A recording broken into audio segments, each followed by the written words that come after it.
नमस्ते स्टूडेंट्स। आज हम सब चैप्टर 2 पढ़ने जा रहे हैं। चैप्टर 2 में है, शीर्षक का नाम है धर्म के लक्षण। ये बहुत समझने की आवश्यकता होती है। धर्म क्या है?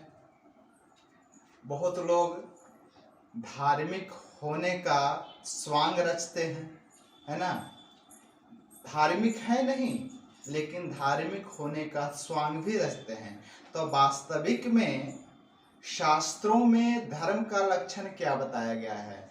यदि शास्त्रों के अनुसार बताए गए लक्षणों के अनुसार आप यदि खरा उतारते हैं तो आप धार्मिक हैं, अन्यथा मंदिर में, मस्जिद में, गुरुद्वारा में कहीं पर चले जाओ, घंटों पूजा करते रहो, लेकिन आप धार्मिक नहीं हो सकते हैं। तो धर्म का लक्षण क्या दिया है, आइए हम सब पढ़ते हैं।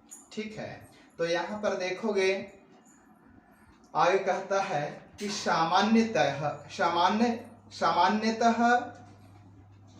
हिंदू, मुस्लिम, सिख, ईसाई, भारतवर्ष में रहने वाले और भी लोग हैं, आदि को अलग अलग धर्म के मानने वाले समझ लिया जाता है। वास्तव में यह ठीक नहीं है। ठीक यह नहीं है कि हम हिंदू धर्म को मानते हैं, हिंदू हैं, हम मुस्लिम हैं, हम सिख हैं और इसको मानते हैं तो हम ये धर्म है। यह धर्म नहीं है। धर्म क्या है? हिंदू का अर्थ है एक देश विशेष। देश विशेष में भारत में रहने वाला और वहाँ की संस्कृति को मानने वाला हिंदू कहलाया। इसी प्रकार सिख, बौद्ध, जैन संस्कृति के अंतर्गत विशेष मत या पंथ हैं। ये सारे मत या पंथ हो सकते हैं। इस्लाम और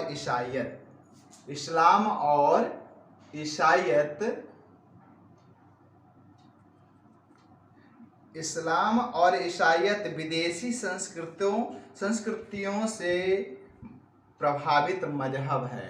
यह हमारे देश में नहीं है। ठीक है, तो इस्लाम और ईसाईयत विदेशी संस्कृतियों से प्रभावित मजहब है। कोई व्यक्ति हिंदू, मुस्लिम या ईसाई होते हुए भी धार्मिक हो सकता है और अधार्मिक भी हो सकता है। धार्मिक भी हो सकता है, अधार्मिक भी हो सकता है। धार्मिक का अर्थ क्या होता है? धार्मिक कौन हो सकता है? धार्मिक का होने का मतलब वह ईमानदार। धार्मिक होने का मतलब वह ईमानदार हो, उसके अंदर में ईमानदारी हो, है ना। अधार्मिक का अर्थ है बेईमान। तो जो बेईमान है वह अधार्मिक हो सकता है। तो धार्मिक और अधार्मिक का मतलब हुआ, सीधे सीधे समझो आप लोग, धर्म के लक्षण। ये धर्म के लक्षण के अंतर्गत देखोगे तो धार्मिक कौन है? तो धार्मिक का मतलब होता है, धार्मिक कौन है? ईमानदार। ईमानदार व्यक्ति धार्मिक होगा और अधार्मिक यानी जो बेईमान है, वह अधार्मिक होगा। अभी हम इसको इस रूप में समझे, धार्मिक कौन होगा और अधार्मिक कौन होगा। यहाँ तक तो आप लोग समझ लिए होंगे। जो ईमानदार व्यक्ति है वह धार्मिक होगा, जो बेईमान व्यक्ति होगा वह अधार्मिक होगा। धार्मिकता ईमानदारी को कहते हैं और अधार्मिकता बेईमानी को कहते हैं। जिस प्रकार एक देश है तथा अनेक प्रदेश है, जैसे भारतवर्ष है, भारतवर्ष में बिहार, उड़ीसा, झारखंड, बंगाल, ये सारे अलग अलग राज्य हैं। उसी प्रकार मानव मात्र का एक धर्म है। जैसे भारत देश है, भारत में अलग अलग राज्य हैं, उसी प्रकार मानव का एक धर्म है और मत अर्थात विचारधाराएं अलग अलग हो सकते हैं, होते हैं। धर्म उन मानवीय गुणों का नाम है जिन्हें धारण करके मनुष्य उन्नति करता है। अब ये बताया कि धर्म उस चीज का नाम है जिसको धारण करने, अपनाने से मानव का विकास होता है, वह धार्मिक होगा। ऐसे जो संसार के सभी मनुष्यों के लिए उपयोगी है। तो हमें ईमानदार होना चाहिए, सदाचार होना चाहिए। सदाचार का मतलब होता है हम अच्छे काम करें, उत्तम काम करें, जिससे हमारा व्यक्तिगत फायदा हो, मेरे समाज का फायदा हो, मेरे जिस संस्था में काम करें वहाँ का फायदा हो, राज्य देश यानी सभी को सदाचारी कहते हैं। दुराचारी से क्या होता है? दुराचारी का मतलब होता है अपना नुकसान, परिवार का नुकसान, समाज का नुकसान, देश को नुकसान, वह दुराचारी कहलाएगा। जो काम करने से नुकसान होता है वह दुराचारी हुआ। ये ग्रहण करने व आचरण करने के योग्य हैं। अब चलो धर्मशास्त्रों की बात करो। धर्मशास्त्रों में कहा कि ए मनु महाराज ने, मनु कौन है? मनुस्मृति का आप लोग नाम सुने होंगे। कुछ लोग अभी भी इसको बहकाने का कोशिश करते हैं कि मनुस्मृति में केवल ऐसे ऐसी बातें लिखी हुई है जो हमारे लिए ठीक नहीं है। क्या स्टूडेंट्स? कुछ ये जो कि ईमानदार और सदाचारी होना चाहिए, ये ग्रहण करने व आचरण करने योग्य है। मनुस्मृति में, किसमें? मनुस्मृति में धर्म का लक्षण बताया है। धर्म का लक्षण बताया है। देखो ये श्लोक है, धृति क्षमा दमोस्तेयम, धृति क्षमा दमोस्तेयम, शौचम इंद्रिय निग्रह, शौचमिंद्रिय निग्रह, धीर विद्या, सत्यम अक्रोधो, दशकम धर्म लक्षणम। तो ये स्टूडेंट्स धर्म का लक्षण बताया। मैं बोर्ड पर लिख देता हूं और इसको सुनने का, जो अनम्यूट किए हैं 2-3 स्टूडेंट्स से बगल से आवाज आ रही है, आप क्लियर कर लोगे। 2-3 स्टूडेंट्स को जो अनम्यूट किए हैं, हाँ बोलिए।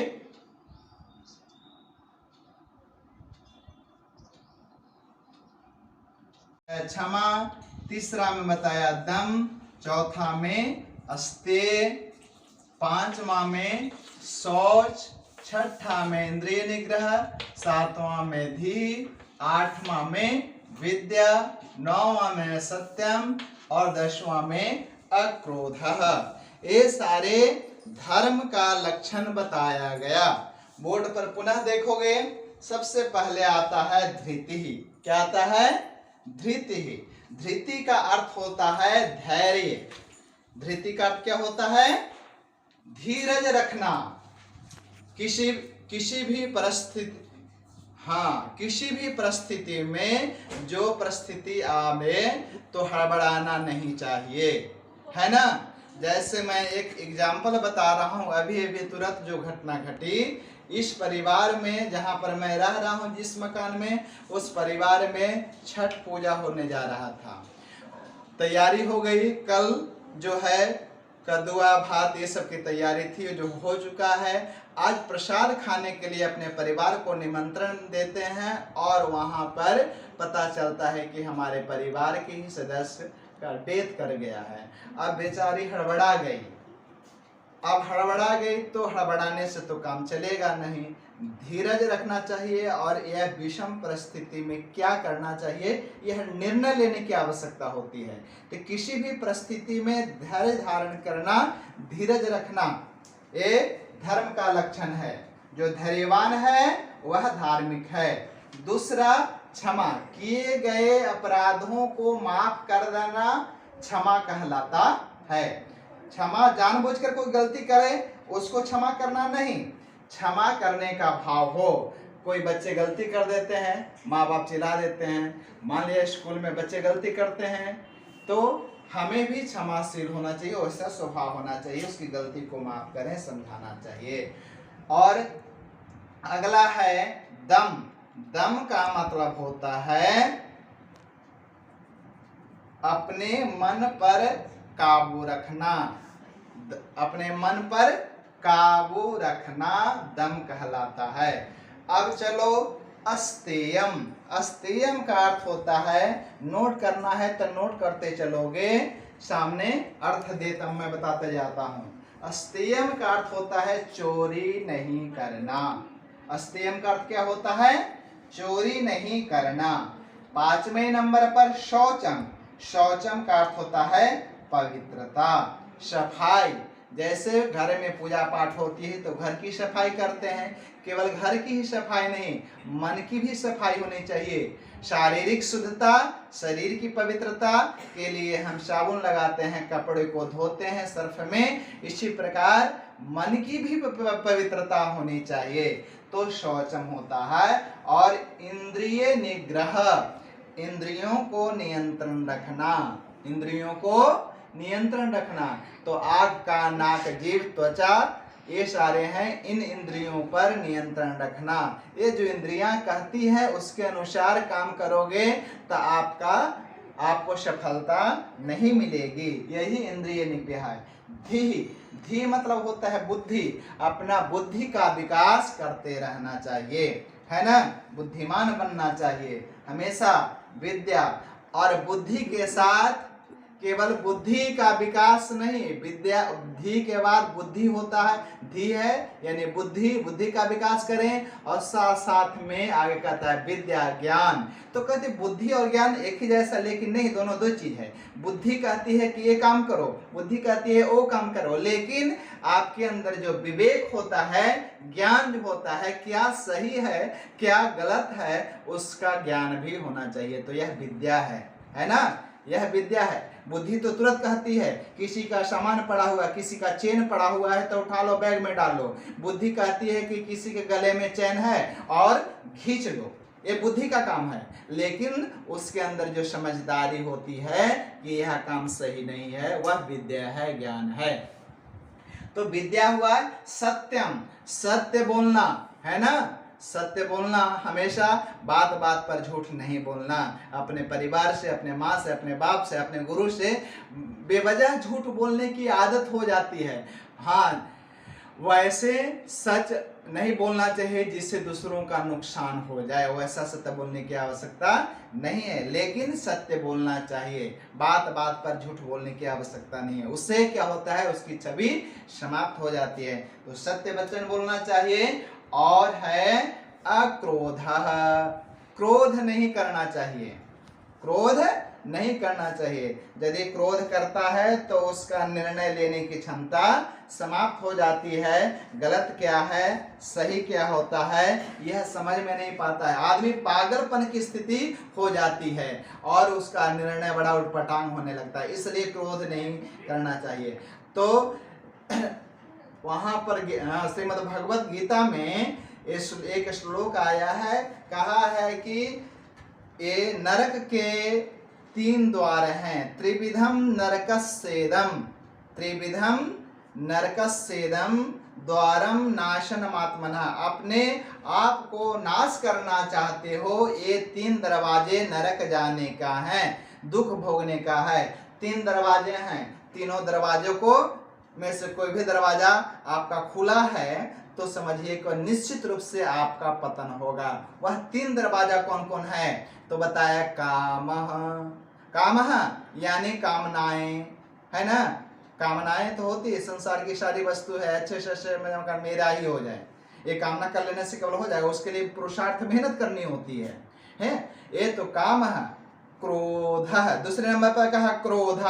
क्रोध, क्रोध करोगे तो निश्चित रूप से क्रोध में लिया गया निर्णय सही होता है या नहीं होता है, नहीं होता है। और लोभ, लोभ तो काम क्रोध, हाँ, काम क्रोध और लोभ, इन तीनों से बचना है, नहीं तो निश्चित ही नरक के द्वार है। स्वर्ग के द्वार स्वर्ग के द्वार तो बात की बात है, लेकिन नरक के द्वार खुले हैं। नरक क्या होता है, कष्टों, अपना तनाव, अपना पीड़ा, अपनी बेचैनी, ये सारे चीज लेना चाहते हो तो ये 3 चीज अपना लो, काम, क्रोध और लोभ। तो मनुस्मृति में ये जो 10 लक्षण बताए गए हैं आप लोग समझ गए होंगे। पुनः एक बार मैं रिपीट कर देता हूँ, पुनरावृत्ति कर देता हूँ, सुन लोगे। धृति, धैर्य धारण करना, क्षमा, किए हुए अपराध को माफ करना, क्षमाशील होना। दम, अपना इंद्रियों मन पर काबू रखना दम कहलाता है। अस्तेय का अर्थ होता है चोरी नहीं करना। शौच, पवित्रता, शारीरिक पवित्रता, मन की पवित्रता। इंद्रिय निग्रह, अपने ज्ञानेंद्रियों को नियंत्रित रखना। धीहि यानी बुद्धि, विद्या यानी ज्ञान, सत्यम सत्य बोलना, सत्य के राह पर चलना, अक्रोध यानी क्रोध नहीं करना। तो यदि ये सारे गुण हमारे अंदर में है, आपके अंदर में है, तो हम धार्मिक हैं। आप मंदिर में जाते हो, घंटों पूजा करते हो, लेकिन ये लक्षण आप में नहीं घटता है तो आप धार्मिक नहीं कहलाओगे, है ना? धार्मिक नहीं कहलाओगे। कोई भी धार्मिक, एक शास्त्र वचन है, मनुस्मृति में कहा है धार्मिक। अब सोचो, कोई मंदिर में जाता है अथवा नहीं जाता, लेकिन धैर्य धारण करता है, क्षमाशील है, अपने मन पर काबू रखने वाला है, ये चोरी नहीं करता है, उसके अंदर में पवित्रता का भाव, इंद्रियों पर नियंत्रण कहता है, बुद्धि है, ज्ञान है, सत्य है, क्रोध नहीं करता है, तो ये सारे गुण जो हैं तो वह धार्मिक है। निश्चित रूप से ये मनुस्मृति ने कहा, मनुस्मृति में मनु भगवान ने कहा कि ये धार्मिक है ना? तो ये धर्म का लक्षण बताया। स्टूडेंट्स, आप सब यदि ऐसे गुण आपके अंदर में हैं, आपके पेरेंट्स में गुण हैं, आपके आसपास में रहने वाले हैं, आपके गुरु में हैं, तो वो धार्मिक हैं, मानना पड़ेगा, कहना पड़ेगा हमारे धार्मिक है। तो कहो कि वो एक दिन भी मंदिर, कोई पूछेगा कि भाई आपके आसपास में, उसको कैसे धार्मिक बताइए? एक दिन भी मंदिर नहीं जाता है, लेकिन धार्मिक क्यों बता रहे हो? तो आप कहोगे मनुस्मृति में इस तरह की बात कही गई है कि धार्मिक होने का लक्षण ये है, मंदिर जाओ अथवा ना जाओ कोई फर्क नहीं पड़ता है, लेकिन ऐसे मानवीय गुण यदि उसके अंदर में है वह धार्मिक है ना? तो धार्मिक और धार्मिक या अधार्मिक है नहीं, इन चीजों पर तो ये सब चीज रखना चाहिए। और कहता है पर ऐसा मानने और कहने से कोई धार्मिक नहीं बन सकता है। धार्मिक या ईमानदार उसी को कहा जाएगा जो इन आस्थाओं को या मान्यताओं के अनुकूल आचरण करेगा, उस रास्ते पर चलेगा तो ही वह धार्मिक कहलाएगा, अन्यथा धार्मिक नहीं कहलाएगा। अब चलो आगे बढ़ते हैं। अगले पैराग्राफ में कहा इन लक्षणों में किसी विशेष ग्रंथ को पढ़ने या न पढ़ने की बात नहीं कही गई है। ईश्वर को मानने या न मानने की शर्त नहीं लगाई गई है। किसी अवतार, पीर, पैगंबर को भी नहीं बताया गया। कोई भी व्यक्ति किसी भी संस्कृति या मजहब को मानने वाला यदि उसमें ये बातें हैं तो वह धार्मिक है, यदि ये बातें नहीं हैं तो धार्मिक नहीं है। ये गुण धर्म की पहचान है। उपर्युक्त 10 लक्षणों और पहचानों का संबंध व्यक्ति तथा समाज, इकाई और समूह दोनों के साथ है। व्यक्ति में भी हो सकता है, समाज में भी हो सकता है। वह समाज, यदि यह समाज इस तरह का मानता है तो वह समाज, वह राष्ट्र, वह समूह धार्मिक और सभ्य कहा जाएगा। वह इकाई या व्यक्ति भी धार्मिक होगा।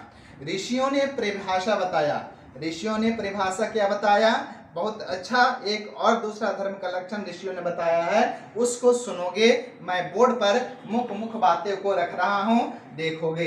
कहा यतो अभ्युदयः निःश्रेयस्स सिद्धि धर्म। अब मनुस्मृति की बात के बाद ऋषियों का वचन है। कहा यतो, यतः शब्द है अभ्युदय, उच्चारण ठीक करोगे, अभ्युदय, निःश्रेयस, निःश्रेयस, निःश्रेयस सधर्म, सधर्म। क्या कहा इसमें? कहा धर्म वह है, धर्म वह है, धर्म वह है जिस पर आचरण करने से अपनी उन्नति हो, यानी जिस आचरण को करने से उन्नति उन्नति और निःश्रेयस का मतलब होता है आत्म कल्याण। निःश्रेयस का मतलब होता है आत्म कल्याण, अर्थात आत्म कल्याण।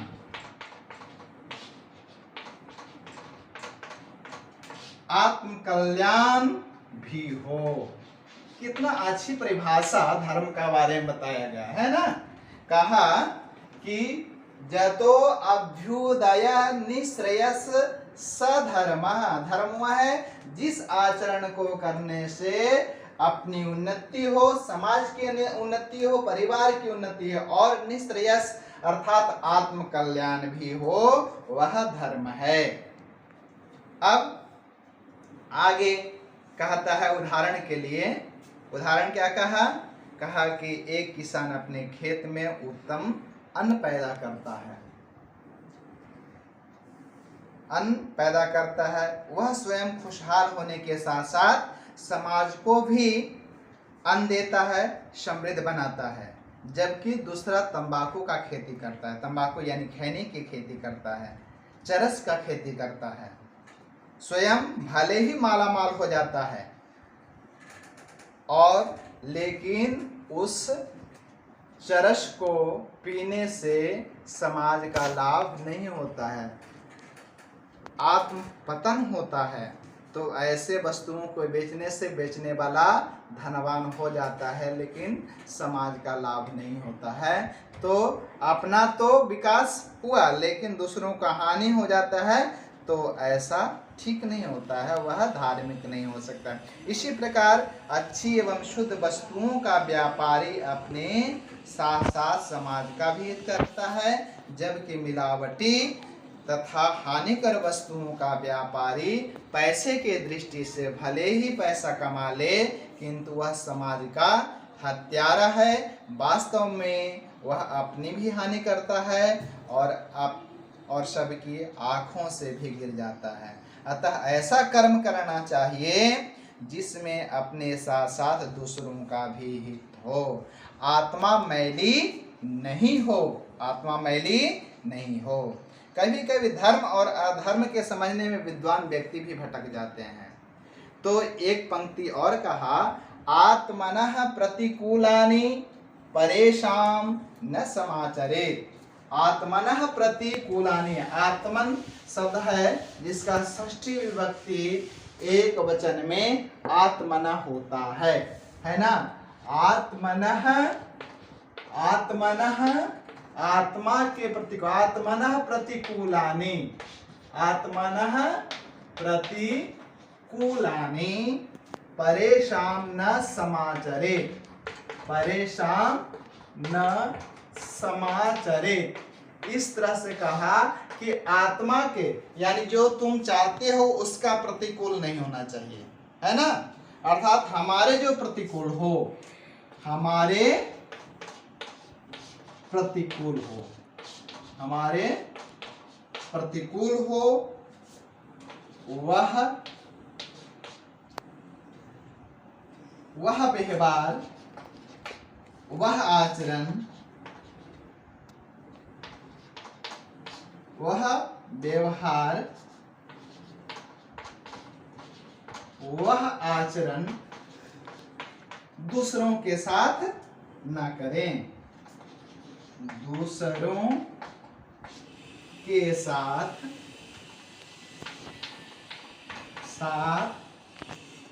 नहीं करना चाहिए, नहीं करना चाहिए।